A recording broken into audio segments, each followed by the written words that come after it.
예수를 믿는 신자들은 이제 예수 그리스도 안에서 참된 자유를 누리게 되었습니다. 우리를 위하여 완전한 순종의 삶을 사셨을 뿐만 아니라 십자가에 못 박혀 저주받으시고 형벌받으시고 죽임당하신 예수 그리스도, 또 죽으시고 다시 부활하신 그 예수 그리스도, 그래서 우리를 위해서 율법의 의를 다 이루신 그 예수 그리스도로 말미암아서 우리는 단번에 그리고 영원히 죄와 율법의 저주로부터 해방되었습니다. 예수 믿는 신자들은 완전한 자유를 소유하게 되었다는 것입니다. 갈라디아서 5장 1절에 보면요, 그리스도께서 우리를 자유롭게 하려고 자유를 주셨으니 그러므로 굳건하게 서서 다시는 종의 멍에를 매지 말라. 이 자유가 얼마나 중요한 건지 몰라요. 주님께서 우리에게 자유를 주시려고 죽으셨다고 말합니다. 십자가의 죽으심을 통해 우리에게 허락하신 그 자유, 잃어버리지 말고 빼앗기지 말고 이 자유를 가지고 빛난 인생을 살라고 헌면하고 있는 것이죠. 어떤 자유죠? 뭐 할 자유예요? 성경이 명백하게 죄라고 금하지 않는 모든 것을 먹고 마시며 누리며 행할 수 있는 자유입니다. 소극적으로 표현하면 그래요. 적극적으로 표현하면 어떤 자유예요? 내가 옳다고 믿는 것을 행할 수 있는 자유입니다. 내 신앙 양심으로 옳다고 여기는 것을 할 수 있는 자유. 이 자유에는요, 능력이 필요해요. 담배 끊고 싶어도 돼요? 능력이 와야 되는 거예요. 우리가 죄의 종일 때는 우리가 원해도 하나님 뜻대로 살 수 없었어요. 그러나 이제 우리의 죄가 사함받고 우리 안에 누가 오셨어요? 성령이 오셨어요. 예수 그리스도께서 우리 안에 내주하시게 됐어요. 우리를 사랑하시는 이로 말미암아 이제 우리가 진정한 자유를 누리며 살 수 있게 된 거예요. 전 존재를 다해 하나님을 사랑할 자유. 내 마음과 뜻과 정성을 다하여 하나님의 뜻을 행하며 하나님을 사랑하고 내 이웃을 사랑하면서 살 자유 말입니다. 비천한 나의 인생이 이제 하나님의 영광을 위해서 살 그 자유가 우리에게 주어진 거예요.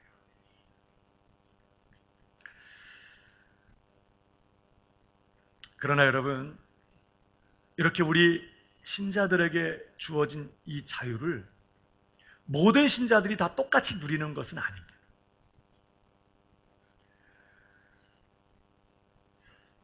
하나님을 아는 진리의 지식과 믿음의 분량만큼 자유를 누려요. 그러니까 우리가 진리의 말씀을 통해 하나님을 더 깊이 알게 될수록, 또 우리의 믿음이 더 성장하고 성숙하게 될수록 우리는 더 많은 자유를 누리게 되는 거죠. 그 말은 반대의 경우도 있을 수 있다는 거예요. 이미 자유를 갖고 있음에도 불구하고 진리를 알지 못해서, 믿음이 연약해서 허락된 자유를 누리지 못하고 살 수 있다는 거예요. 당시 로마 교회 안에 그런 일들이 있었다는 거죠. 믿음이 강한 자들이 있었습니다. 이분들은 어떤 음식이든지 가리지 않고 먹을 수 있었어요. 예수 그리스도께서 율법의 요구를 다 이루시고 율법을 다 성취하셨기 때문에 이제 구약 율법이 금하던 음식도 이제 상관없이 먹을 수 있다는 걸 알았습니다. 뿐만 아니라 그들은 우상에게 바쳐졌던 고기도 거리낌 없이 먹을 수 있었어요. 우상은 아무것도 아니고 오직 살아계신 하나님만 참신이시기 때문에 우상이 있다고 믿는 사람에게만 우상이 있는 거지, 우상을 믿지 않는 사람에게는 그 음식이 무슨 상관이 있어? 그러면서 자유롭게 전혀 양심의 거리낌 없이 음식, 이 우상 제물로 사용되었던 음식 먹을 수 있는 자들이었습니다. 이분들은 어때요? 믿음이 강한 자이고 복음의 진리를 보다 깊이 이해하고 있었던 사람들이고 그래서 자신들에게 허락된 그 자유를 마음껏 누릴 수 있는 그런 사람들이었던 거죠. 그러나 그런 분들만 있는 게 아니었어요. 로마 교회 안에는 믿음이 연약하고 믿음이 미숙한 성도들도 있었어요. 예수님께서 율법의 요구를 다 이루셨다는 사실을 다 이해하지 못하고 온전하게 다 깨닫지는 못한 것이죠. 그래서 여전히 율법에 매여서 율법의 그 많은 음식들을 먹지 않고 또 우상 제물도 먹지 않는 그래서 고기도 먹지 못하고 채식만 하는 그런 성도들이 있었습니다. 아마 이분들은 그들의 믿음이 더 성장하게 되면 진리를 더 분명하게 이해하게 되고 하나님을 더 깊이 알게 되면 이제 더 많은 자유를 누리게 되겠죠. 그러나 지금은 아니에요. 문제 무엇입니까? 여기에서 갈등이 있었어요. 믿음이 강한 성도들이 거리낌 없이 음식을 먹고 마실 때 이 믿음이 연약한 성도들이 마음의 시험을 받는 거죠. 아니 어떻게 예수 믿는다면서 저런 걸 먹을 수 있어? 아니 어떻게 신자라면서 저런 걸 먹을 수 있어? 목사 맞아? 장로 맞아? 집사 맞아? 이러면서 자유롭게 음식을 가리지 않고 먹는 그런 성도들을 보면 마음이 어때요? 판단하게 되고 정죄하게 되고 잘못됐다고 생각하면서 비방하는 마음을 품게 돼요. 은밀하게 마음으로 죄 짓는 거죠. 여러분 마음에 누군가를 판단하고 정죄하게 되는 것도 아주 큰 죄라는 거 알아야 돼요.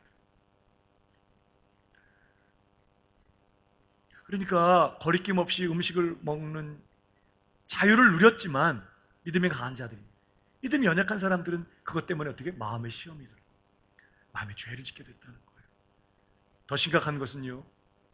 믿음이 연약한 사람들이 믿음이 강한 사람들의 모습을 보면서 저건 먹어도 되는 거구나. 사실 자기 양심으로는 거리끼는데 양심으로는 안 돼. 먹으면 안 되지. 이렇게 양심으로는 거리끼는데 사람들이 먹는 거 보면서 그래도 되나 보네 해서 자기 양심의 가책을 누르고 음식을 먹고 마심으로 죄 짓는 일들이 있었다는 거예요. 이건 참 심각한 일인데요. 그럼 오늘 이 본문 22절에 보면 이런 말씀이 있습니다. 내게 있는 믿음을 하나님 앞에서 스스로 가지고 있으라. 여기 내게 있는 믿음은 예수 믿는 믿음을 말하는 게 아니에요. 그 믿음을 넘어서서 여기서 말하는 믿음은 뭐냐? 내가 옳다고 확신하는 믿음을 말해요. 분명하게 내가 가진 믿음의 분량에서 내가 옳다고 이것이 진리라고 신자는 이렇게 살아야 된다고 믿는 그 믿음을 말하는 거예요. 그런 믿음을 하나님 앞에서 어떻게 하라고요? 스스로 가지고 있어라. 다시 말하면 절대 타협하지 말라. 절대 포기하지 말라는 거예요. 그러면서 뭐라고 말하죠? 계속 풀어서 말합니다. 자기가 옳다 하는 바로 자기를 정죄하지 아니하는 자는 복이 있도다. 내가 옳다고 여긴 걸 내가 범해. 그래갖고 내가 스스로 그거 하면 안 되는데 내가 또 했네. 이렇게 자기가 옳다고 여기는 것으로 자기를 정죄하지 않는 그 사람이 복이 있다. 그러면서 뭐라고 말합니까? 그 다음 의심하고 먹는 자는 정죄되었나니 이는 믿음을 따라 하지 아니하였기 때문이라. 믿음을 따라 하지 아니하는 것은 다 죄니라. 뭐예요? 이거 먹으면 안 되는데 이거 하면 안 되는데 양심의 가책이 있을 때 그 양심의 소리를 따라가야 되거든요. 내 양심이 옳다고 여기는 방향으로 가야 되거든요. 그런데 뭐 다 하는데 뭐 나도 한번 해볼까? 그러면서 양심의 가책을 누르고 양심의 거리낌을 저버리고 욕심대로 육신의 소욕대로 가는 이것이 죄라고 지금 성경은 말합니다. 그 믿음, 내가 옳다고 여기는 그 믿음을 따라 하지 않는 모든 게 다 죄다. 그러니까 신자에게는 새로운 죄의 기준이 생겨요. 뭐죠? 양심을 따라 살아가야 되는 거죠. 양심이 성령으로 거듭난 신자의 양심을 통해서 하나님께서 오늘 우리에게 말씀하시거든요. 너는 이 길로 가야 돼. 넌 이렇게 살아야 돼. 우리 양심을 통해 말씀하세요. 그럴 때 우리가 민감하게 그 양심의 소리에 귀를 기울이고 양심이 가리키는 방향을 따라서 가야 돼요. 내가 양심의 소리를 저버리고 고집스럽게 욕심을 쫓아가게 되는 것이 이제 죄가 된다고 성경은 경고하는 것이에요. 그래서 바울이 디모데에게 믿음과 착한 양심을 가지라. 어떤 사람들은 이 양심을 버렸고 믿음에 관하여는 파선하였느니라. 이렇게 경고했어요. 우리가 자꾸 양심의 소리를 저버리게 되면 자꾸 양심이 어떻게 돼요? 굳어져. 결국은 양심이 제 기능을 하지 못해. 이제 성령의 감동을 느끼지 못하게 되고 성령의 음성을 듣지 못하게 돼요. 그러면 연락두절된 전쟁터의 병사같이 되는 거예요. 무전기가 있어서 계속 본부와 교신이 돼야 전투를 계속 할 수 있는데 이 연락두절된 병사는요, 끝입니다. 어떻게 할 거예요? 양심이 굳어지면 그렇게 어려워져. 그래서 우리가 민감하게 양심의 소리에 귀를 기울이고 따라가요. 바울이 뭐라고 고백했죠? 사도행전 23장 1절을 보십시오. 바울이 공회를 주목하여 이르되 여러분 형제들아 오늘까지 나는 범사에 양심을 따라 하나님을 섬겼노라. 오늘도 성령께서는 우리 양심에 말씀하세요. 양심에 호소하세요. 설교를 들을 때도 각자의 양심에다가 성령께서 말씀하세요. 그것을 저버리면 안 돼. 다 그러는데 뭐. 어떻게 형편과 상황이 그런데 그렇게 할 수 있어. 그러면서 양심을 저버리게 되면. 그런데 이 믿음이 연약한 사람들 중에 말입니다. 믿음이 강한 자들이 자유롭게 거리낌 없이 먹고 마시는 걸 보면서 자기 양심에는 거리낌이 되는데 아직 그럴 만한 어떤 믿음의 분량이 안 됐는데도 그래도 되는가 보다 하고 그냥 양심을 거스려서 먹고 마시는, 그렇게 함으로써 양심을 더럽히고 죄를 짓는 일들이 있었어요. 그건 뭐죠? 믿음이 강한 자들이 자기에게 주신 허락된 그 자유를 마음껏 누렸지만 한쪽에서는 결과적으로 어떤 사람들이 그 모습 때문에 시험 들고 상처받고 죄짓게 되는 일들이 있더라는 거예요. 그래서 오늘 바울은 이 믿음이 강한 자들에게 자신에게 주어진 자유를 믿음이 연약한 형제들을 위해서 절제해야 된다고 말씀합니다. 그게 오늘 본문의 이야기예요. 자, 오늘 13절을 보실까요? 그런즉 우리가 다시는 서로 비판하지 말고, 이제 이것이 앞에 본문의 결론입니다. 서로 비판하지 마라. 그러나 그것이 소극적인 권면이라면 적극적으로 해야 될 게 있다는 거예요. 도리어 부딪힐 것이나 거칠 것을 형제 앞에 두지 아니하도록 주의하라. 이건 지금 믿음이 강한 자들에게 특별히 권면하는 내용입니다.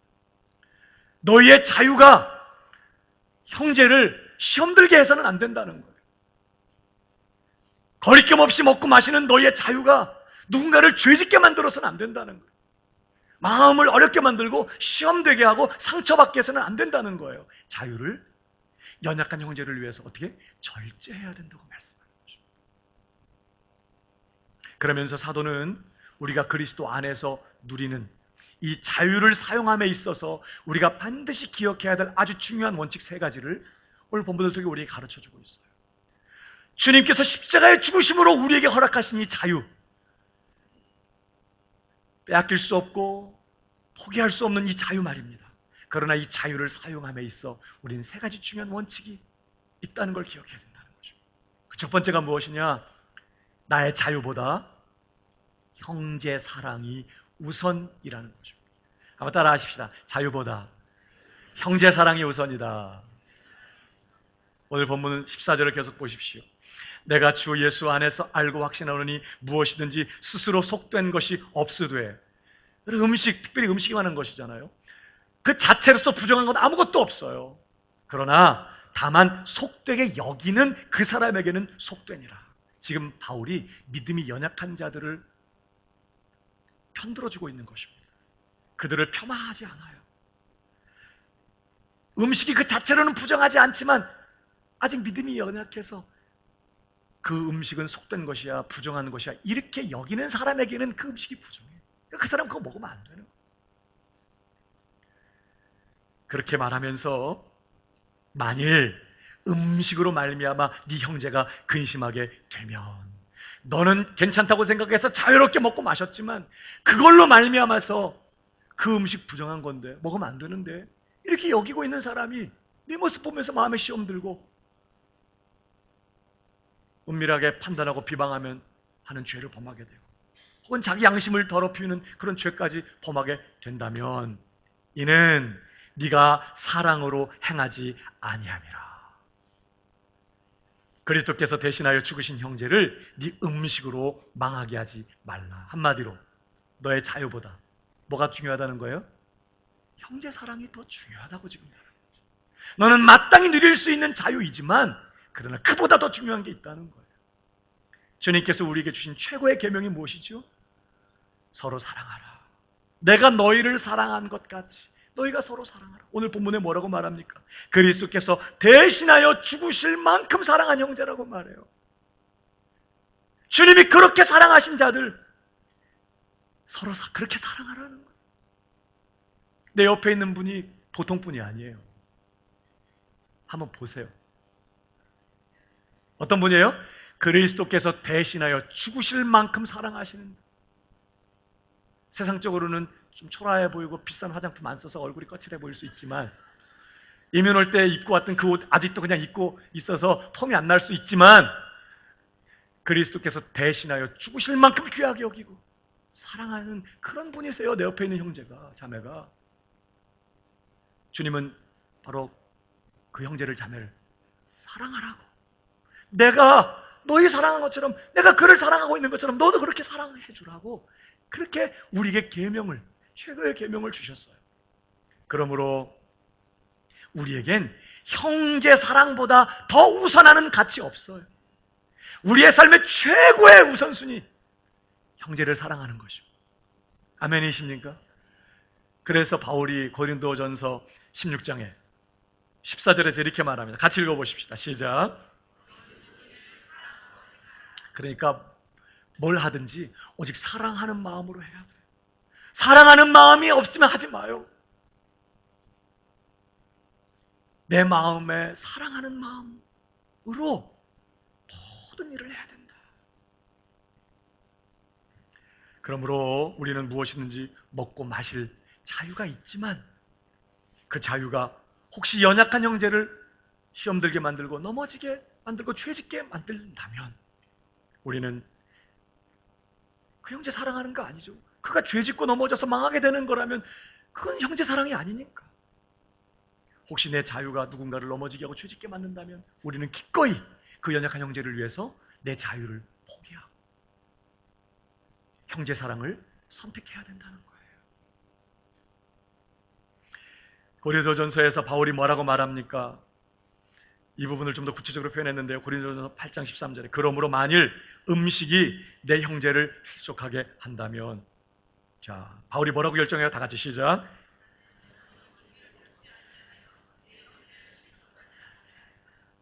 고기 규칙적으로 안 먹으면 힘 빠지는 사람들이 있죠.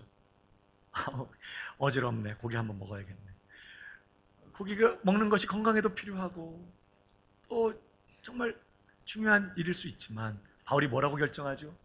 혹시 내가 고기 먹는 일 때문에 누군가가 실족하고 넘어지고 죄짓게 된다면 나는 평생 영원히 고기 입에 대지 않겠다는 거예요. 내 건강보다, 내 기쁨, 내 유익과 만족보다, 내 자유를 누리는 것보다, 나는 괜찮지만 내 자유보다 형제 사랑이 우선이라고 말하는 것이죠. 심지어 그래서 갈라디아 5장 13절에 이렇게 말해요. 형제들아, 너희가 자유를 위하여 부르심을 입었으나예요. 자유를 위하여 부르심을 입었으나, 그러나 그 자유로 육체의 기회를 삼지 말고 너의 만족, 너의 기쁨 그것만을 추구하지 말고 오직 사랑으로 서로 뭐하라? 정노릇하라. 기꺼이 형제를 위해서 자유를 포기할 수 있는 진짜 자유인이 되라, 이렇게 말하는 거예요. 사랑하는 여러분, 혹시 주위를 둘러보십시오. 내가 마땅히 누릴 수 있는 그 자유 때문에 혹시 누군가가 상처를 받고 마음이 어렵고 마음에 죄를 짓게 되는 일은 없는지 우리는 아주 예민하게 살필 줄 알아야 돼요. 그냥 성도들 중에는 그냥 오직 앞만 보고 가는 성도들이 있어요. 오직 주 예수님만 바라보고 주님만 섬겨. 물론 잘하시는 건데 그래서 주변의 사람을 안 돌봐. 주변의 사람이 어쩌든지 나만 괜찮으면 돼. 50점이에요. 우리는 주변을 살필 수 있어요. 혹시 내 자유가 누군가에게 건립이 되지 않고 있는지. 어떤 분들은 말을 너무 거칠게 해서 자기는 편하게 말한 건데 그 말 때문에 상처받고 어려움 당하는 일들이 간혹 있어요. 조심해야 되는 거죠. 사실 제가 지난 금요 기도회 마치고 제 방에 들어가서 주님 앞에 앉아서 회개했어요. 마음이 아프더라. 뭘 회개했냐면 제가 설교하면서 막 이렇게 막 충만했어요. 그래가지고 극적으로 막 표현하면서 무슨 얘기를 했냐면 하나님 내 자식 새끼 좀 어떻게 해주세요. 이렇게. 아니 자식놈이라고 하지 자식 새끼라고 이렇게. 너무 마음이 막 자식 때문에 너무 상처받고 너무 힘들고 어려워서 막 하나님 앞에 막 이렇게 마음을 막 너무 안타까워가지고 막 그렇게 했다는 표현을 한 거예요 제가. 근데 제가 그게 좀 걸리더라고요. 목사가 강단에서 이렇게 험한 말을 혹시 어떤 성도는 뭐 다 괜찮을 수 있지만 어떤 성도는 엄마 목사님이 막 자식 새끼라며 그렇게 해서 혹시라도 마음에 좀 걸림이 되고 좀 어려울 수 있겠다 이런 생각이 들더라고요. 같은 말을 해도 그냥 아유 자식놈이 이렇게 해도 되는데 내가 그렇게 했어야 됐을까 이러면서 제가 주님 죄송합니다. 예배 시간에 혹시 금요기도회 때 여기 오셨던 분 중에 혹시 그게 걸림이 된 분이 계신다면 용서해 주시기 바랍니다. 제가 아직 미숙해가지고 말하는 거 나는 뭐 거리낌 없이 해도 혹시 그것이 누군가에게는 큰 상처가 되거나 시험될 수 있거든요. 나는 예배 시간에 좀 늦을 수 있어요. 성경에 예배 시간 늦지 말라고 돼 있나요?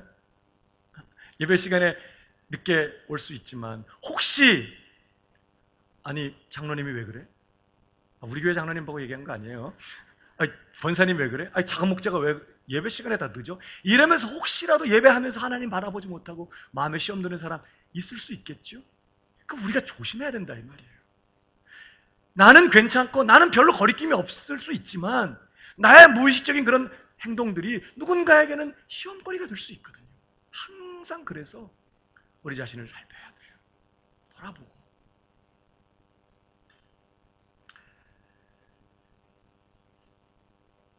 그러니까 사실 엄밀하게 말하면 우리에게 주신 자유는요. 나를 위한 게 아니에요. 사실은 다른 사람을 위한 거죠. 형제를 사랑하라고 우리에게 자유를 주신 걸 기억해야 돼요. 우리는 이전에 어때요? 죄의 종로로 타면서 진정으로 누군가를 사랑할 수 없었던 사람들이었어요.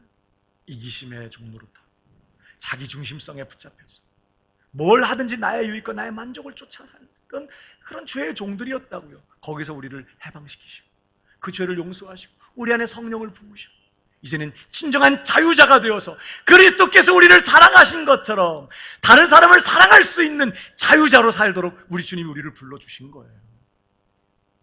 그러므로 내게 주신 그 자유를 가지고 우리는 서로를 사랑해야 돼요. 사랑을 위해서 자유를 사용하고 그리고 때로 필요하다면 사랑을 위해서 기꺼이 내가 마땅히 누릴 자유마저도 포기할 줄 아는 진짜 자유자 그 사람이 성숙한 믿음의 사람이라 이 말이죠. 저는 그런 은혜가 오늘 저와 여러분에게 있기를 주님의 이름으로 축복합니다. 옆 사람에게 좀 얘기해 주세요. 진정한 자유자가 됩시다.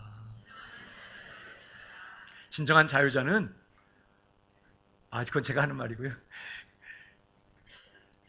내게 주신 자유를 가지고 서로를 사랑하며 필요하다면 기꺼이 내 자유도 포기할 수 있는 그 사람이 정말 자유자라고 생각해요. 자, 두 번째 우리가 나의 자유를 사용함에 있어서 또 하나 기억해야 될 원칙이 하나 있는데, 그것은 나의 자유보다 사명이 우선이라는 것입니다. 따라하십시다. 자유보다 사명이 우선이다. 16절을 보십시오. 그러므로 너희의 선한 것이 비방을 받지 않게 하라. 여기 너희의 선한 것이 뭐예요? 우리가 그리스도 안에서 누리는 자유. 주께서 우리에게 이 자유를 주시려고 십자가를 지셨어요. 얼마나 귀한 것입니까? 그런데 이 자유가, 주님께서 십자가를 지셔서 우리에게 허락하신 이 자유가 비방거리가 되지 않게 하라는 거예요. 그러면서 17절, 하나님의 나라는 먹는 것과 마시는 것이 아니요 오직 성령 안에 있는 의와 평강과 희락이라. 그러면서 이로써 그리스도를 섬기는 자는 하나님을 기쁘시게 하며 사람에게도 칭찬을 받느니라 말씀합니다. 여기 그리스도를 섬기는 자 누구예요? 이 우리 신자입니다. 여러분, 우리 신자는 예수님을 나의 삶의 주님으로, 왕으로 모신 사람들이에요. 그 사람이 하나님 나라 백성입니다. 아멘이십니까? 예수가 내 삶의 주님이 되셔야 하나님도 내 아버지신 거예요. 그러니까 우리 신자된 우리의 신분은 우리 모두가 그리스도의 종입니다. 어떤 분들은 목사만 하나님의 종인 줄 알아? 목사만 예수님의 종인 줄 알아요? 우리 모두가 주님의 종이에요. 종된 우리의 사명이 뭐죠? 주님이신 그리스도를 섬기는 거예요. 종된 우리의 삶의 목표가 무엇입니까? 우리 그리스도를 섬기는 주님의 종된 우리 신자들의 삶의 목표 뭐예요? 하나님을 기쁘시게 하는 거예요. 그게 하나님 나라예요. 그렇게 그리스도를 섬기는 우리들이 추구해야 될 핵심 가치가 있어요. 오늘 본문에 있는 것처럼, 자, 17절 보세요. 하나님의 나라는, 자, 우리 그리스도를 섬기는, 예수 그리스도를 섬기는 신자들이 이 땅에서 붙들고, 아니 영원이죠, 붙들어야 될 핵심 가치가 뭐냐? 바로 하나님 나라의 가치예요. 이 세상 나라의 가치가 아니라 하나님 나라의 가치가 우리가 붙잡아야 될 핵심 가치입니다. 근데 그것을 성경은 세 가지로 소개해요. 우리가 추구해야 될 하나님 나라의 핵심 가치, 그게 뭐예요? 성령 안에서 의와 평강과 희락이라고 했어요. 우린 이것을 추구하면서 이것을 가지고 그리스도를 섬겨요. 이로써 그리스도를 섬기는 자는, 이것을 가지고 그리스도를 섬기는 자는 그런 뜻이거든요. 그러니까 우리 신자들은 이 세 가지, 의, 평강, 희락을 추구함으로써 그리스도를 섬겨요. 사실 이것이 어디에 처음 나오냐면 로마서 5장을 보십시오. 1절에 그러므로 우리가 믿음으로 의롭다 하심을 받았으니, 자, 여기 의가 나옵니다. 우리 주 예수 그리스도로 말미암아 하나님과 더불어 화평을 누리자, 평강입니다. 또한 그로 말미암아 우리가 믿음으로 서 있는 이 은혜에 들어감을 얻었으며 하나님의 영광을 바라고 즐거워하느니라, 희락. 심지어 다만 이뿐 아니라 우리가 환난 중에도 즐거워한다고 했어요. 희락, 의, 평강, 희락. 우리가 하나님 앞에서 받은 것들이에요. 하나님 안에서 누리는 것입니다. 이제는 우리가 하나님 앞에서 값없이 의롭다 하심을 얻었어요. 너 의롭다, 너 옳다. 예수 그리스도 완전한 의를 우리에게 전가시켜 주시고 하나님 우리를 완전한 의인으로 대하세요. 예수 그리스도 안에서 우리는 하나님과 완전한 평화를 누려요. 거리낌 없이 오늘도 하나님을 아버지라 부르며 예수 공로 의지하고 하나님 품에 안겨요. 평화를 누려요. 뿐만 아니라 우리는 환난 중에서도 구원의 하나님, 나를 사랑하시는 아버지, 독생자도 아낌없이 나를 위해 내어주시기까지 나를 편드시고 나를 사랑하시는 그 하나님으로 말미암아 기뻐하며 즐거워하는 사람들이에요. 하나님으로 인하여 기쁨을 누리는 사람들. 이 의와 평강과 희락이 하나님과의 관계 속에서 핵심 가치예요. 하나님 이걸 우리에게 주셨어요. 우리 이걸 붙잡고 이걸 누려야 돼요. 그렇기 때문에 우리가 사람과의 관계에서도 이 세 가지를 추구하면서 이거를 누려야 되는 거예요. 하나님 앞에 의롭다 하심을 얻은 신자는 이웃과의 관계 속에서도 의롭게 살아야 합니다. 뭐가 의죠? 하나님이 옳다고 인정해 주시는 게 의예요. 그러니까 하나님 보시기에 옳다고 말씀하실 수 있도록 우리가 형제와 주변의 사람들과 관계를 맺어야 돼요. 하나님이 옳다고 여기지 않을 것들 절대 하면 안 돼요. 두 번째, 평강. 우리는 주변의 사람들과 화목해야 합니다. 하나님과 화목된 사람은 주변의 사람들과도 화목해야 돼요. 너희로서는 모든 사람과 더불어 화목하라 그랬어요. 그 누구와도 원수 맺지 않고. 원수를 어떻게 없애요? 우리는 원수를 없애야 돼. 어떻게 없애? 사랑으로 없애지 뭐. 사랑하고 용서해서 없애야 돼. 누구에게 대해서 악감 품지 않고, 누가 나를 미워할지언정 나는 미워하지 않기로 결정하고, 모든 노력을 다 기울이면서 기회가 되는 대로, 은혜 주시는 대로 할 수 있거든 모든 사람과 더불어 화목하기를 힘쓰는 그런 삶을 살아가야 돼요. 그뿐만 아니라 세 번째, 희락을 추구해야 돼. 기쁨을 추구. 하나님 안에서 기쁨을 누리며 하나님께서 주시는 기쁨으로 오늘을 사는 신자들은요, 기쁨을 추구하며 살아가야 돼. 근데 누구를 기쁘게 하는 기쁨일까? 성경을 보실까요? 자, 누구의 기쁨을 추구해야 될까? 고린도후서 5장 9절 다 같이 시작. 떠나든지 주를 기쁘시게 하는 자가 되기를 힘쓰노라. 우리가 기쁨을 추구하되 이제 내 기쁨은 주님께로부터 오니까 내가 스스로 내 기쁨을 추구하지 않기로 하는 거예요. 아멘이십니까? 그건 하나님이 부으실 거예요. 기쁨은. 우리는 어떤 기쁨을 추구해야 되느냐? 이 희락을 나 기쁘게 하려고 먹고 마시고 나 기쁘게 하려고 사는 게 아니라 우리는 가든지 떠나 있든지 뭘 하든지 주님 기쁘시게.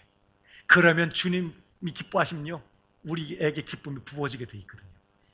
그러니까 우리는 뭘 하든지 주님이 기뻐하시는 일이냐, 항상 하나님을 기쁘시게 여기에 초점을 맞추고, 이게 나한테 덕이 되냐 손해냐 이거가 기준이 아니라 이게 하나님이 기뻐하는 일이냐, 내가 이런 말하면 하나님이 기뻐하실까, 내가 이렇게 하면 하나님이 잘했다 기뻐하실까. 항상 우리의 초점은요, 하나님을 기쁘시게 여기에 있어야 된다는 거예요. 이게 그리스도를 섬기는 사람들의 삶의 모습이라는 거예요. 더 나아가서 우린 누구의 기쁨을 추구해야 될까? 로마서 5장 죄송합니다. 로마서 15장 1절이에요. 다 같이 시작. 약한 자의 약점을 담당하고 자기를 기쁘게 하지 아니할 것이라. 우리 각 사람이 이웃을 기쁘게 하되 선을 일구로 덕을 세우도록 할지니라. 그리스도께서도 자기를 기쁘게 하지 아니하셨다. 그리스도를 따르며 그리스도를 섬기는 사람들 주님의 본을 쫓아 살아야 돼요. 주님도 자기 기쁨을 추구하지 않으셨어요. 당신의 기쁨은 하나님께 맡겼어요. 하나님께서 기쁨을 부으실 거니까. 내 기쁨 위해 살지 않고 예수님은 다른 사람들의 기쁨을 위해 사셨다. 그래서 너희도 마땅히 자기를 기쁘게 하지 말고 각 사람이 이웃을 기쁘게 하라. 이웃을 기쁘게 하라, 다른 사람을 기쁘게 하라, 이거 아츠마란 말이 아니에요. 비유 맞추라는 뜻이 아닙니다. 그가 참 기쁨을 누릴 수 있도록 섬기라는 뜻이. 그가 참 기쁨을 누릴 수 있게, 진정한 기쁨을 누릴 수 있도록 섬기고 사랑하고 희생하고, 주님이 그렇게 우리에게 진정한 기쁨 주시려고 십자가 지신 것처럼 우리 그렇게 살라는 거예요. 그러면 나 불행해지냐? 하나님의 기쁨이 우리 안에 충만하게 오게 돼 있어요. 그러니까 내 기쁨을 하나님께 맡기고 내 기쁨을 내가 추구하지 말고 우리는 하나님 기쁘시게 이웃을 기쁘게 이런 삶을 살아가야 된다. 이 희락을 추구하는 삶. 그러니까 의와 평강, 희락, 이것이 그리스도를 섬기는 사람들의 삶의 모습이고, 우리는 이것을 통해서 주님을 섬기고 이 핵심 가치를 붙잡고 오늘을 사는 그런 사람들이 되어야 한다는 것이에요. 우리에게 주님께서 자유를 주신 것은 사실은 이렇게 살게 하기 위하여, 죄의 종인 우리가 이제는 그리스도의 종이 되어 그리스도를 섬길 수 있게 하기 위하여 우리에게 자유를 주신 거예요. 아멘이십니까? 어떻게 죄의 종된 자가, 불의를 행하고 그 불의를 이겨낼 수 없는 죄의 종인 자가 어떻게 그리스도를 섬기며 의를 행할 수 있겠어요? 주님께서 우리를 해방하시고 우리를 자유를 주신 것은 네 멋대로 살라는 게 아니라 이제 진정한 자유가자가 되어서 의를 쫓아 사는 자가 되고, 더 나아가 불화를 일으키고 내 안이 지옥인데 어떻게 평화를 이루어요? 근데 이제 내 마음 천국이 이루어졌어요. 하나님과 화목한 자가 되었어요. 그 평강을 가지고 다른 사람들과 화목하는 그런 삶을 살게 하기 위하여 주님이 우리를 해방하시고 우리에게 자유를 주신 거예요. 나만 위해서 살고 나의 기쁨을 위해 살던 네 인생이 이제는 진정으로 하나님을 기쁘시게 하고 다른 사람들의 유익과 기쁨을 위해서 살아갈 수 있는 존재가 되게 하기 위하여, 그렇게 진정으로 참된 기쁨을 추구하면서 그리스도를 섬기는 자가 되게 하기 위하여 그리스도께서 우리에게 자유를 주신 거예요. 그러므로 사랑하는 여러분, 자유를 가지고 그리스도를 섬기게 되기를 주님의 이름으로 축복합니다. 의와 평화가 희락을 추구하세요. 그래서 반대로 내 자유가 의를 방해하고 평화를 가로막고 내 자유가 누군가의 기쁨을, 하나님의 기쁨을 가로막게 된다면 기꺼이 내 자유를 포기하는 거죠. 그게 진짜 자유자예요. 저는 저와 여러분이 그런 은혜를 빼앗기지 않기를 주님의 이름으로 축복합니다. 그리스도를 섬기는 자유, 내 자유보다 그리스도를 섬기는 것이 더 우선이다. 이것 하나 기억하고 내 자유로 그리스도를 섬기고 그리스도를 섬기는 이 일을 위해서 기꺼이 내 자유를 때로 포기할 줄 아는 진정한 자유자, 우리 광명교회 성도들 다 되기를 주님의 이름으로 축복합니다. 자, 마지막 세 번째로 우리가 자유를 사용함에 있어서 또 하나 기억해야 될 원칙이 있습니다. 나의 자유보다 교회를 세우는 일이 우선이라는 것입니다. 따라하십시다. 자유보다 교회를 세우는 일이 우선이다. 19절을 보십시오. 그러므로 우리가 화평의 일과 서로 덕을 세우는 일을 힘쓰나니, 그러면서 음식으로 말미암아 하나님의 사업을 무너지게 하지 말라. 만물이 다 깨끗하되 거리낌으로 먹는 사람에게는 악하니라. 여기 거리낌으로 먹는 사람에게 악하다, 이 뜻은요, 만물이 다 깨끗하지만 다른 사람을 거리끼도록,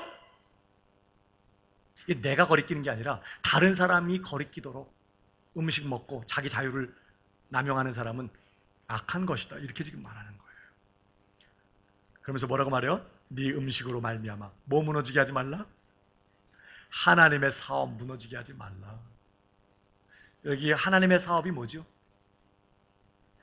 뭐가 하나님의 일이에요? 뭐가 하나님의 사업일까? 하나님께 사업이 있어. 오늘도 하나님이 사업하세요. 하나님의 사업은 바로 그분의 교회를 세우는 거죠.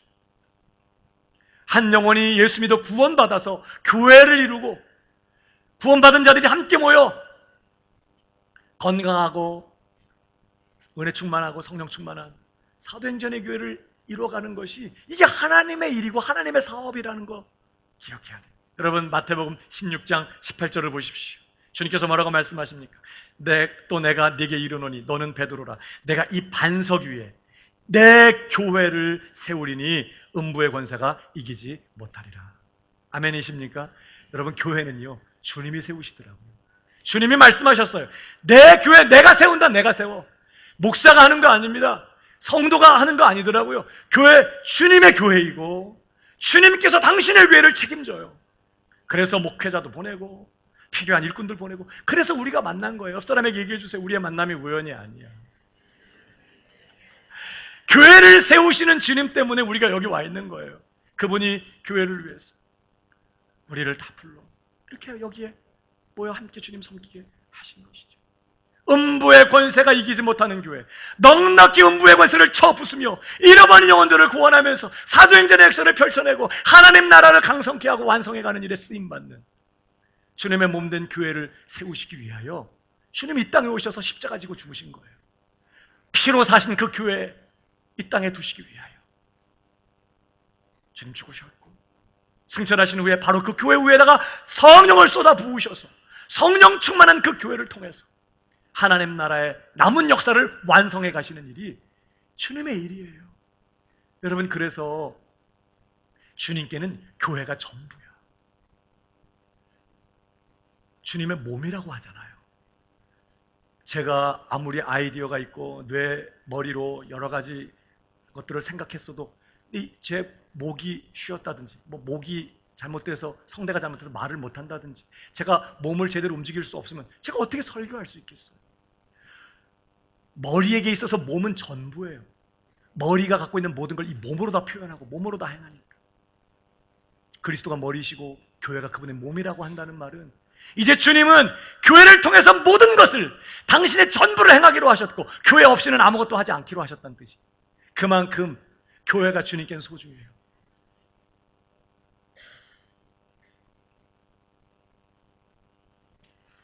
그 교회를 세우는 일이, 그 교회가 세워지고 건강해지고 능력 있게 일사불란하게 머리 대신 주님의 뜻대로 기능할 수 있는 그런 교회가 되는 것이 우리 주님의 가장 중요한 일이고 이게 하나님의 사업이라 이 말이에요. 여러분 여기 특별히 교회를 세운다는 건 뭘 말할까요? 뭐가 교회를 세우는 거죠? 사람이 많이 모여서 돈 헌금 많이 내고 그래가지고 돈 모아갖고 또 건물 하나 뭐 세우는 건가요? 교회를 세우는 건 뭘 말할까? 바울이 이 일에 대해서 이렇게 말합니다. 골로새 1장 25절을 보십시오. 내가 교회의 일꾼 되었다. 그렇게 말합니다. 그분은 교회를 세우는 것이 사도로서 자신의 아주 중요한 사명이라는 것을 지금 말하는 거예요. 교회의 일꾼 된 것은 하나님이 너희를 위하여 내게 주신 직분을 따라 하나님의 말씀을 이루려 함이니라. 이 비밀은 만세와 만대로부터 감추어졌던 것인데 이제는 그의 성도들에게 나타났고 하나님이 그들로 하여금 이 비밀의 영광이 이방인 가운데 얼마나 풍성한지를 알게 하려 하심이라. 이 비밀은 너희 안에 계신 그리스도시니 곧 영광의 소망이시니라 해놓고 우리가 그를 전파하여 예수를 전파하여 각 사람을 권하고 모든 지혜로 각 사람을 가르침은 각 사람을 그리스도 안에서 완전한 자로 세우려 함이니. 그리스도의 교회 일꾼된 사도인 자신의 일이 뭐냐? 예수 그리스도를 전하고 가르쳐서 성도 각 사람을 그리스도 안에서 어떤 사람? 완전한 자로 세워가는 거예요. 한 사람 한 사람을. 형식적인 종교인을 만드는 것이 아니라 완전히 예수님을 닮고 죽는 모습도 예수님을 닮고 죽는 자리까지 예수님만 따라갈 수 있는 진짜 예수쟁이, 완전한 그리스도인, 그리스도 안에 완전한 자들을 만드는 이 일이 내가 교회 일꾼으로서 하는 일이다. 그러면서 하는 말이 이를 위하여 나도 내 속에서 능력으로 역사하시는 이의 역사를 따라 힘을 다하여 수고하는. 지금 바울 안에서 힘을 다하여 역사하시며 수고하시는 분이 계세요. 성도 한 사람 한 사람이 그리스도 안에서 완전한 자가 되게 하기 위하여. 그러면 누구세요? 성령이십니다. 주님이십니다. 바울도 바로 그 주님을 따라서 나도 힘을 다하여 이 일을 위해 수고한다. 어떤 일? 교회 일꾼으로서 성도 한 사람 한 사람이 그리스도 안에서 완전한 자로 세워지는 이 일이요. 그래서 성도 한 사람 한 사람이 완전한 자로 세워져 온 교회가, 전체 교회가 건강한 그리스도의 몸으로서 세워지고 능력 충만한 사도행전의 교회로 온전하게 세워지는 이 일을 위해서 내가 힘을 다해 수고한다. 그렇게 말하는 거예요. 그러니까 교회를 세우는 것이 하나님의 사업인데 이 교회를 세우는 일의 핵심이 뭐예요? 성도 한 사람 한 사람을 그리스도 안에 온전한 자로. 그래서 전체 교회가 건강해지고 전체 교회가 그리스도의 몸으로서 그렇게 건강한 몸으로 세워지게 되는 이것이 교회를 세우는 일이라고요. 그것을 위해서 바울은 사도니까 말씀을 전하고 말씀을 가르치는 일로 힘을 다해 수고하면서 교회를 세워요. 성도들은요, 어떻게 교회를 세워야 돼요? 오늘 본문에 뭐라고 말했죠? 19절 다시 한번. 이 하나님의 사업을 위해서 19절 시작. 그러므로 우리가 화평의 일과 서로 덕을 세우는 일을 힘쓰라니. 음식으로 하나님 사업 무너지게 말라. 그러니까 우리가 교회 세우는 일을 위해 성도들은 뭐 해야 돼요? 화평하는 일, 서로 하나 되고 한마음 한뜻되고 서로 사랑으로 연합하고 하나 되어서 화목하는 일을 위해서 힘쓰고 더 나아가서 여기 덕을 세운다. 이게 원문의 단어가 집을 짓는다 이런 뜻이거든요.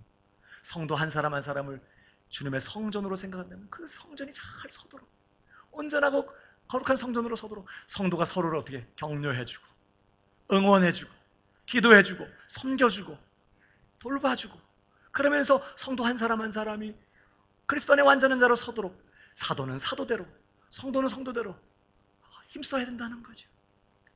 화평한 일과 덕을 세우는 일 힘써라 이렇게 지금 권면하는 거죠. 사랑하는 여러분, 저는 저와 여러분이 교회를 세우는 자가 되기를 축복합니다. 교회를 무너뜨리는 자 되지 말고. 교회를 무너뜨리는 원수는 마귀밖에 없어요. 근데 교회 안에 있는 신자들 중에 가끔 마귀 편 되는 사람들이 있어. 자기 고집 때문에, 자기 생각 가지고, 심지어 자기가 마땅히 누릴 권리와 자유를 가지고 말이에요. 교회를 어지럽게 하고, 성도들을 무너뜨리고, 시험 들게 하고, 그래서 교회를 어렵게 만드는, 교회를 분열시키는, 교회 은혜가 떨어지고, 교회가 은혜가 충만하고 성령이 충만하고 예수님이 충만하고 하나님의 영광이 가득해서 교회가 예배하고 기도하면서 정말 성령 충만한 사도행전의 교회를 이루어갖고 그냥 세상의 어둠을 초토화시키면서 구원의 역사를 이루고 하나님의 비전을 성취하며 사도행전의 역사를 펼쳐가야 되는데 은혜가 쇠. 그 사람 때문에 은혜가 안 돼. 그 사람은 여기 있는 어떤 사람을 말하는 건 아니에요. 그러니까 교회가 은혜가 충만한, 성령이 충만한 그런 교회가 되게 하기 위하여 우리가 서로 하나 되고 서로를 격려하고 서로를 믿음 안에 서도록 세워가는 이 일을 위해서 우리의 자유를 사용해야 되고, 때로 필요하다면 이 하나님의 사업을 위해서 말이에요, 교회가 온전하게 세워지는 일을 위해서 필요하다면 어떻게 내 마땅한 자유조차도 포기할 줄 아는 진정한 자유자가 되어야 한다고 지금 말씀하는 거예요. 그리스도께서 교회를 세우기 위하여 자신의 자유를 버리신 것처럼 우리의 종이 되셔서 우리를 섬기신 것처럼 말이에요. 그렇게 해야 된다는 거죠.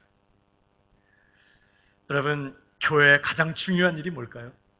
교회가 건강한 교회가 되고 은혜가 충만한 교회가 되고 견고한 주님의 몸된 교회가 되기 위하여 교회가 가장 중요시해야 될 일이 뭘까? 뭐가 가장 중요할까, 교회? 이렇게 물으면 진짜 어렵죠. 뭐라고 대답해야 되는 거야? 교회의 가장 중요한 일, 그건 모이는 일입니다. 교회 할 때 회자가 모일 회자잖아요. 그리스도인들의 모임이요. 여러분, 모여야 교회예요. 한 사람 한 사람은 교회 아닙니다. 두세 사람이 적어도 두 사람 이상 돼야 교회예요. 공동체예요. 우린 각자는 성전일 수는 있어도 교회는 아닙니다. 교회는 모여야 교회야. 최소 두 사람 이상. 그래서 교회 가장 중요한 일이 뭐냐? 모이는 것입니다. 여러분, 히브리서 기자가 뭐라고 얘기하죠? 같이 읽어보십시오. 10장 24절. 다 같이 시작. 선행을 격려하며 모이기를 패하는 어떤 사람들의 습관같이 하지 말고 오직 권하여 그날이 가까움을 볼수록 더욱 그리하자. 말세가 되면, 마지막 때가 되면 어떤 일들이 벌어지느냐? 모이는 일들이 어려워진다는 거예요. 요즘은 어때요? 인터넷이 너무나 잘 돼 있어요. 언제든지 인터넷을 열면 정말 훌륭한 설교자들의 설교 다 들을 수 있어요. 교회 갈 필요가 뭐 있어요? 교회 가서 그 지겨운 설교 듣느니 집에 편하게 앉아서 인터넷 열면 아주 훌륭한 세계적인 설교자들의 설교를 그냥 수십 편씩 들을 수 있는데 뭐 하려고 교회 가서 그 보기 싫은 사람하고 같이 앉아갖고 예배 참석해. 집에서 혼자 설교 듣고 헌금할 때 있으면 온라인 뱅킹으로 보내고 혼자 기도하고. 말세가 되면 이렇게 되는 일들이 더 많아질 거라고 경고하는 거죠. 교회는 모여야 되는 거예요. 모일 때 하나님이 임하시고, 모일 때 성령이 역사하시고, 모일 때 기름 부음이 나타나고, 모일 때 하나님의 일들이 이루어지는 거예요. 초대교회도요, 예수님 승천하신 다음에 처음이자 마지막으로 전 세계 모든 그리스도인들이 거기 다 모였어. 120명. 예수 믿는 모든 신자들이 거기 다 모여서 한마음 한뜻 되어서 약속하신 성령을 기다리면서 그들이 전혀 한 자리에 모여서 한 생각을 하면서 한 곳을 바라보면서 한 분 하나님 앞에 한 마음을 가지고 간절히 기도했어요. 그리고는 위로부터 성령이 부어져서 사도행전 역사가 일어나기 시작했어요. 교회는 모여야 하나님의 역사를 경험할 수 있게 돼요. 그러니까 여러분, 이 모이는 일이 얼마나 중요한지 몰라요. 여러분들이 목사한테 잘 하려고 딴 거 하지 마요. 요새 목사가 사모님도 안 계시고 혼자 있다는데 뭐 제대로 먹고 있나 걱정해 주시는 거 감사하지만 정말 목사를 위한 일이 딴 게 아니에요. 예배 시간에 여러분 자리에 앉아 있는 거예요. 표정 관리하면서. 그런 것이 변함없이 그 자리에 앉아서 아멘 아멘 하며 말씀을 듣는 이 일이 목사에게는 얼마나 큰 격려가 되고 힘이 되는지 몰라. 식당 개업한 사람들이 단골이 떨어지면 내가 음식을 못해서 그렇지 이렇게 하는 것처럼 성도님이 그 다음 주에 얼굴이 안 보이면 내가 지난주에 설교를 못해서 그랬구나. 이렇게 가요 생각이. 여러분들이 와서 예배 시간에 하나님 사모하고 기도하고 은혜 충만해서 예배 드리고 있으면 그것이 목사에게 얼마나 큰 은혜가 되어서 다가오는지 몰라요. 여러분은 목사 통해서 은혜 받는지 모르지만 목사는 여러분 통해서 은혜 받는 거예요. 함께 목사만 그래요? 사실 몇 사람 뜸성 앉아가지고 예배 드리면 얼마나 허전해.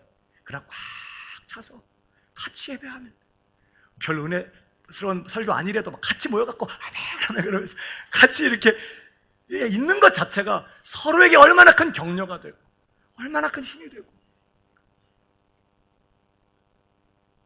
그러면서 하나님의 역사가 나타나게 되는 거예요. 모이는 게 너무너무 좋아요. 나 피곤한데 오늘은 그냥 집에 쉴래. 성경에 교회 예배 참석 안 하는 게 죄다 이런 거 없어. 그러니까 우리겐 자유가 있어요. 내가 급한 일이 있거나 상황이 안 돼서 혹은 뭐 마음이 내키지 않아서 예배 참석 안 할 수 있어요. 교회 모임에 안 갈 수 있다고요. 내 자유예요.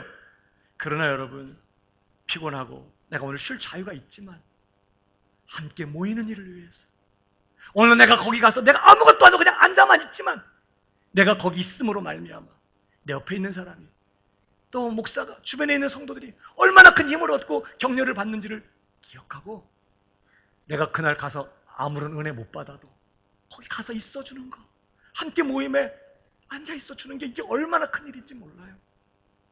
그것이 서로에게 격려가 돼요. 내 자유를 기꺼이 교회 세우는 일을 위해 포기하는 것이죠. 이건 좀 다른 얘기 같습니다만 지난 금요일에 제 아이가 이제 아들하고 저 남자만 둘이 지금 집에 있거든요. 근데 제 아이가 요즘 이제 아르바이트를 해요. 금요일 날은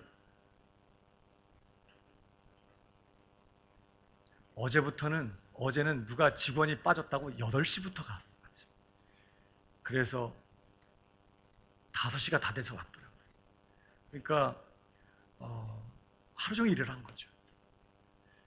그리고는 저녁도 아직 안 먹는 때에 제가 막 씻고 이렇게 하고 있는 아이를 보면서 아들 교회 와야지 예배 와야지 이렇게 했어요. 그랬더니 좀 얼굴 표정이 내가 왜 이런 표정이야 표정은. 근데 이제 아버지가 이제 와야지 이렇게 하니까 뭐라고 묻냐면 몇 시에 예배 마칠 거냐고 묻더라고요. 그래서 한 9시 반쯤 마칠 것 같아. 그랬더니 그럼 알았다고 이렇게 대답을 하는 거예요.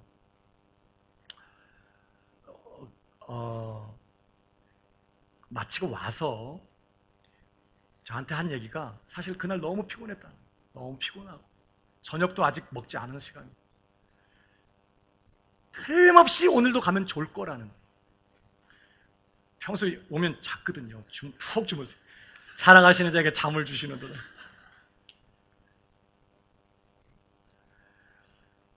그래서 오늘도 가면 너무 피곤해서 잘 것 같은데. 그래서 이 시간을 물어본 거 언제 끝날 거예요. 그래서 9시 반이라고 하니까 그러면 그때까지 버틸 수는 있겠다. 이렇게 생각이 돼서 가겠다고 얘기를 했다는 거예요. 예배 시간에 말씀을 전하고 보니까 중간쯤에 와 있더라고요. 복도의 중간 자리에 와 앉아 있는데 저는 제 아이가 제 설교를 그런 표정을 하고 듣는 걸 처음 봤어요. 완전 설교에 빠져 있어요. 은혜 받고 있더라고요. 전에는 왜냐하면 한국말을 잘 못 알아듣는 게 많아요. 특별히 어른 설교니까 말도 집에서 밥 먹어라 학교 가자 이런 말을 안 쓰잖아요. 설교 시간에 쓰는 단어가 따로 있으니까 못 알아듣는 게 많은 거예요. 그러니까 듣다가도 이해 안 되니까 그냥 너무 그래서 흥미가 없고 그랬는데 지난 금요일 날 앉았는데 얼굴이 완전히 다른 사람이에요. 난 아예 그런 표정 처음 봤어. 설교를 들으면서 은혜 받고 있구나 생각했어요.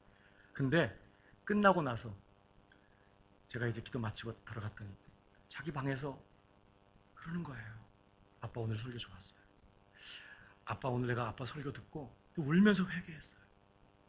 회개까지 했는데 그 설교 중에 무슨 얘기가 있었냐면 우리가 외롭고 고독할 때 이 실존적인 고독이 있거든 우리 안에. 이때 우리는 하나님을 찾아야 돼요. 근데 그 외롭고 고독할 때 자꾸 세상적인 것을 자꾸 찾고 거기서 위로받으려고 해선 안 된다. 뭐 이제 그런 얘기를 했었거든요. 근데 그런 얘기 듣고 기도하면서 막 자기 마음에 찔리면 자기 외롭고 고독할 때 친구들하고 심심해서 만나갖고 헛짓하고 막 이랬던 거 눈물로 회개했다. 누가 하시는 거죠? 은혜가 그에게 임한 거예요. 성령님이 하시는 거예요. 그러면서 오늘은 아빠 설교를 다 알아들었다는 거예요. 저는 똑같은 언어를 썼거든요. 뭐 일부러 쉽게 하거나 그러지 않았는데 근데 다 알아들었다는 거예요. 성령께서 그 아이의 마음에 일하시는 거예요. 근데 생각해 보세요. 그 시간에 막 교회 안에 정말 지난 금요일에는 은혜가 또 충만했거든요. 그 시간에 바로 옆에 있는 건물인 사택에서 우리 아들이 자고 있었으면 그 하나님 사건은 그에게 없어요. 그가 주님의 말씀을 듣게 되고 주님의 터치를 경험하게 되고 눈물을 흘리며 회개하게 되고 자신의 인생의 발걸음을 다시 한 번 더 수정하게 되는 그런 은혜 역사는 그에게 없었을 거예요. 나와 앉아 있었기 때문에 누리게 된 거예요. 여러분 하나님의 은혜가 언제 올지 몰라요. 그러니까 무조건 와 있어야 돼요. 여기. 오늘은 피곤해. 오늘은 자고 싶어. 그럴 때 또 와야 돼. 오히려 그날 중요한 날일 수 있어요. 하여튼 내가 이 모이는 일에 힘쓰고 은혜가 되든 안 되든 모여! 그러면 무조건 그냥 모이는 거야. 왜 모여? 몰라 그냥 모이래. 자우지가 모여야 돼. 모여서 은혜를 사모하고 하나님을 기다리고 여러분 그러면서 그것이 서로에게 격려가 되고 그것이 하나님의 역사를 경험하는 통로가 되거든요. 그래서 모여야 되는 거예요. 이 일을 위해서 나는 쉬며 자유를 누릴 수 있지만 얼마든지 그게 죄가 아니지만 교회를 세우기 위하여 은혜가 충만하고 성령이 충만하여 이 땅의 어둠을 몰아내고 잃어버린 영혼들을 구원하면서 능력 있게 사도행전의 역사를 펼쳐내는 건강한 주님의 몸 되게 하기 위하여 오늘도 내가 그 자리에 가서 하나님 앞에 은혜 주시고 우리 교회 살려주옵소서. 하나님 오늘도 하나님 예배하면 거기 함께 있어주는 이 일이 얼마나 중요한 일인지 기억하고 기꺼이 교회를 세우는 이 일을 위해서 왜 자유를 쓰고 또 자유를 포기할 줄 아는 진정한 자유자로 사는 우리 광명의 성도들 다 되기를 주님의 이름으로 축복합니다. 자, 우리에게는요 자유가 있어요. 마땅히 누릴 자유가 있습니다. 그러나 그 자유보다 더 우선하는 것이 있다는 것을 늘 기억해야 돼요. 세 가지였어요. 첫 번째 자유보다 형제 사랑이 우선이에요. 두 번째 자유보다 사명이 우선. 그리스도를 섬기는 의와 평강과 희락을 추구하면서 우리 주님을 섬기는 이 일이 내 자유보다 더 우선한 일이에요.